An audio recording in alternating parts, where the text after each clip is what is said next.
India के दिल में एक लेजेंड पैदा हुआ। उसका नाम शिवाजी था। वो आगे चलकर शिवाजी महाराज एक महान राजा बने। उनका जन्म 19 फरवरी 1630 को हुआ था। उनका जन्म स्थान शिवनेरी किला था। शिवाजी के पिता शाहजी भोसले एक योद्धा थे। वो बीजापुर के दरबार में सेवा करते थे। जीजाबाई शिवाजी की मां बहुत बहादुर महिला थी। उन्हें युद्ध कला में निपुणता थी। जीजाबाई ने शिवाजी को बहादुरी की कहानियां सुनाकर बड़ा किया।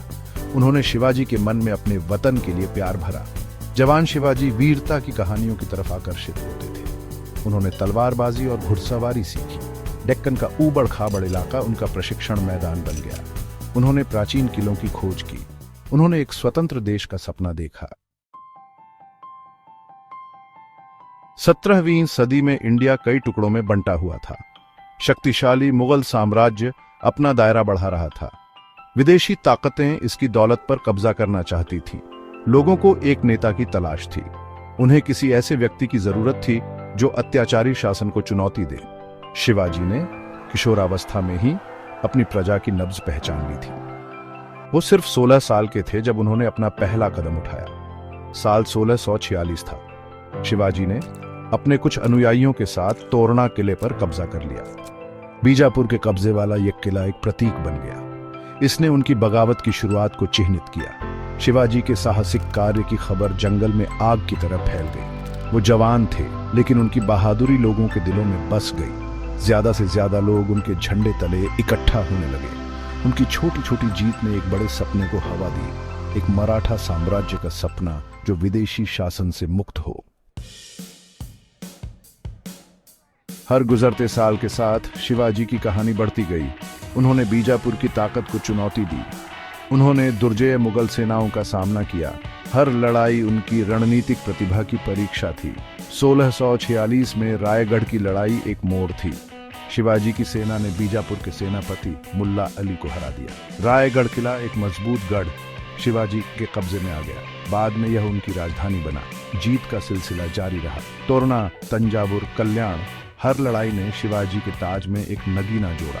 वो सिर्फ एक योद्धा नहीं थे, वो एक रणनीतिकार थे। वो जमीन, लोगों और युद्ध कला को समझते थे।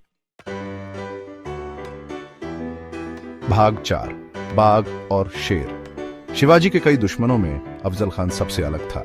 बीजापुर का एक क्रूर सेनापति अफजल खान अपनी निर्दयता के लिए जाना जाता था। 1659 में प्रतापगढ़ की लड़ाई में उनका आमना सामना हुआ। शिवाजी कम संख्या में होने के बावजूद अपनी चतुराई पर भरोसा करते थे। उन्होंने युद्ध का मैदान चुना, एक संकरा पहाड़ी रास्ता।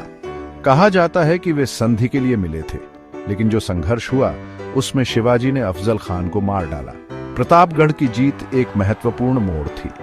इसने एक निडर योद्धा के रूप में शिवाजी की छवि मजबूत की। इसने पूरे भारत में एक संदेश भेजा, डेक्कन में एक नई शक्ति का उदय हो रहा है। भाग 5, छापामार युद्ध की कला। शिवाजी की सेना अक्सर संख्या में कम होती थी, लेकिन उन्होंने युद्ध की एक ऐसी कला में महारत हासिल कर ली जो उनकी ताकत पर आधारित थी। Guerrilla warfare. उनके सैनिक मावले उस इलाके के जानकार थे। वे तेज, चुपके से और घातक थे। शिवाजी की रणनीतियां अपरंपरागत थीं। वे अचानक हमले, घात लगाकर हमला और बिजली की गति से हमला करते थे। उन्होंने डेक्कन के ऊबड़ खाबड़ इलाके का अपने फायदे के लिए इस्तेमाल किया। उनकी सेना कहीं से भी प्रकट होती, हमला करती और पहाड़ियों में गायब हो जाती। इस छापामार युद्ध ने मुगलों को चकित कर दिया। उनकी बड़ी सेनाएं, जो खुले मैदानों में लड़ने की आदी थीं, शिवाजी की रणनीतियों से निपटने के लिए तैयार नहीं थीं। शिवाजी की कमान में मराठा मुगल साम्राज्य के लिए लगातार परेशानी का सबब बन गए। भाग 6, एक अमर विरासत। शिवाजी महाराज का जीवन 1680 में दुखद रूप से समाप्त हो गया, लेकिन अपने छोटे से शासनकाल में उन्होंने असंभव को संभव कर दिखाया था। उन्होंने मराठा लोगों को एकजुट किया था। उन्होंने एक शक्तिशाली साम्राज्य की नींव रखी थी। शिवाजी सिर्फ एक राजा नहीं थे, वे एक दूरदर्शी थे। उन्होंने जाति व्यवस्था को चुनौती दी। उन्होंने मराठी भाषा और संस्कृति को बढ़ावा दिया। उन्होंने समुद्री शक्ति के महत्व को पहचानते हुए एक नौसेना का निर्माण किया। आज सदियों बाद शिवाजी महाराज एक प्रेरणा है। उन्हें एक शानदार सैन्य रणनीतिकार, एक न्यायप्रिय शासक और अत्याचार के खिलाफ प्रतिरोध के प्रतीक के रूप में याद किया जाता है। उनका जीवन और उपलब्धियां आज भी भारतीयों की पीढ़ियों को प्रेरित करती हैं। उन्हें साहस, दृढ़ संकल्प और अपनी मातृभूमि के प्रति अटूट प्रेम की शक्ति की याद दिलाती है।